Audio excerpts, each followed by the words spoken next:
ದಾವಣಗೆರೆ ನಡೆದಾಡೋ ದೇವರು ಅಂದರೆ ತಪ್ಪಾಗಲ್ಲ. ಇವತ್ತು ಆ ಸುದ್ದಿ ಕೇಳಿದ ತಕ್ಷಣ ನಮಗೆಲ್ಲ ಭಾಳ ನೋವಾಯಿತು. ಎಲ್ಲ ಮಾರ್ಗದರ್ಶಕರಾಗಿದ್ದರು. ಆ ಸುದ್ದಿ ನಮಗೆ ನಮ್ಮ ಮನೆಯಲ್ಲಿ ಯಾರೋ ಒಬ್ಬರನ್ನ ಕಳ್ಕೊಂಡಷ್ಟು ನೋವು ನಮಗೆ ಆಯಿತು. ಮೊನ್ನೆ ನಾವು 10 ದಿನದ ಕೆಳಗೆ ನಾವು ಮಂಜುನಾಥರು ನಮ್ಮ ಪೈಲವನ್ನೆಲ್ಲ ಸಾಹೇಬ್ ನೋಡೋಕ್ಕೆ ಹೋಗಿದ್ವಿ. ಆರಾಮಾಗಿ ಕೂತಿದ್ರು. ನಾವು ಅವ್ರು ಚೇರ್ ತರಿಸ್ಕೊಂಡಿರೋದು ನೋಡಿ ಆರಾಮಾಗಿ ಬರ್ತಾರೆ ಅಂತ ನಾವೆಲ್ಲ ಅಂದ್ಕೊಂಡಿದ್ವಿ. ಇವತ್ತು ನಮಗೆ ಆ ಶಾಕಿಂಗ್ ನ್ಯೂಸ್ ಕೇಳಿ ಭಾಳ ನೋವಾಯಿತು ನಮಗೆ. ಅಂದರೆ ಕಳೆದ 30-35 ವರ್ಷದಿಂದ ಅವ್ರ ಜೊತೆ ಸಾಹೇಬರ ಅವರ ರಾಜಕೀಯದಲ್ಲಿ ಅವರ ಶಿಷ್ಟಾಗಿ ಅವರ ಅಭಿಮಾನಿಗಳಾಗಿ ಎಲ್ಲದಕ್ಕಿಂತ ಮುಖ್ಯ ನಾವು ಅವ್ರ ಜೊತೆ ಇದ್ವಿ. ಎಲ್ಲದರಲ್ಲೂ ಅವರು ಮಾರ್ಗದರ್ಶಕರೇ. ದಾನ ಧರ್ಮದಿಂದ ಹಿಡಿದು ಸೇವಾ ಮನೋಭಾವ ಇದ್ದಂಥವ್ರು. ಯಾಕಂದರೆ ಅವ್ರ ಸಮಸ್ಯೆಗಳು ಅವರು ಏನೇ ಇರಲಿ ಜನರಿಗೋಸ್ಕರ ಅವರು ಭಾಳಷ್ಟು ಕೆಲಸಗಳನ್ನು ಮಾಡ್ತಾ ಬಂದಿರತಕ್ಕಂಥವ್ರು. ಮತ್ತು ನಮ್ಮ ಜೊತೆ ಇಲ್ಲ. ಅವ್ರ ಆತ್ಮಕ್ಕೆ ಶಾಂತಿ ಸಿಗಲಿ ಅಂತ ಈ ಸಂದರ್ಭದಲ್ಲಿ ನಾವೆಲ್ಲ ತಿಳ್ಕೊಳ್ತೀವಿ.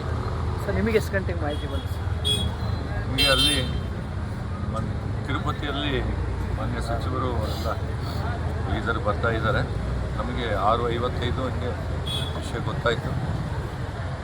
ಗೊತ್ತಾದ ತಕ್ಷಣ ಅದು ಆ ನ್ಯೂಸ್ ಕೇಳೋಕ್ಕೆ ಆಗಲಿಲ್ಲ. ನಾವು ಫಸ್ಟ್ ಇದಾಯಿತು. ನೂರಾರು ಫೋನ್ಗಳು ಬಂದವು ನಮಗೆ. ನಾನು ಇಲ್ಲಪ್ಪ, ಇನ್ನು ಏನು ಆ ಥರ ಏನು ಪ್ರಕಟಣೆ ಆಗಿಲ್ಲ, ದಯಮಾಡಿ 2-3 ಸರಿ ಈ ಥರ ಮಾಡಿದ್ದಾರೆ. ಅದು ಪ್ರಕಟಣೆ ಆದಾಗೆ ಫ್ಯಾಮಿಲಿ ಪ್ರಕಟಣೆ ಮಾಡಿದಾಗ ಅದು ಫೈನಲ್ ಅಂತ ಅದು 7-1 ನಿಮಿಷಕ್ಕೆ ಎಲ್ಲ ಮಾಧ್ಯಮಗಳು ಬಂದು ಅವ್ರ ಆತ್ಮಕ್ಕೆ ಶಾಂತಿ ಸಿಗಲಿ ಅನ್ನೋದೊಂದು ನಾವು ಹೇಳ್ಬೋದು. ಭಾಳಷ್ಟು ನೋವಾಗಿದೆ, ಭಾಳಷ್ಟು ದುಃಖ ಆಗಿದೆ.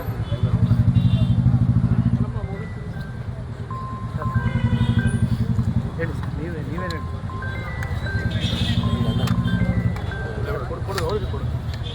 ಸರ್ ಹೇಳಿ. ನೀವು ಭಾಳ ಓಡಾಡಿದ್ರಿ. ಪೂಜ್ಯ ನನ್ನ ತಂದೆ ಸಮಾನರು, ನಮ್ಮ ರಾಜಕೀಯ ಗುರುಗಳು, ನಮ್ಮ ನಾಯಕರು. ಅವ್ರ ಬಗ್ಗೆ ಹೇಳೋಕ್ಕೆ ನನ್ನ ಹತ್ರ ಶಬ್ದನಿಲ್ಲ. ಯಾಕಂತ ಹೇಳಿದ್ರೆ ಅಷ್ಟು ಒಡನಾಟ ಒಂದು ಮಗಳ ಜೊತೆಯಲ್ಲಿ ಯಾವ ರೀತಿ ಅವರು ವರ್ತಿಸೋದು ಆ ರೀತಿ ಮೇಲೆ ಅತ್ಯಂತ ಜಾಸ್ತಿ ಪ್ರೀತಿಯಿಂದ ನನಗೆ ನೋಡ್ಕೊಳ್ತಾ ಇದ್ರು.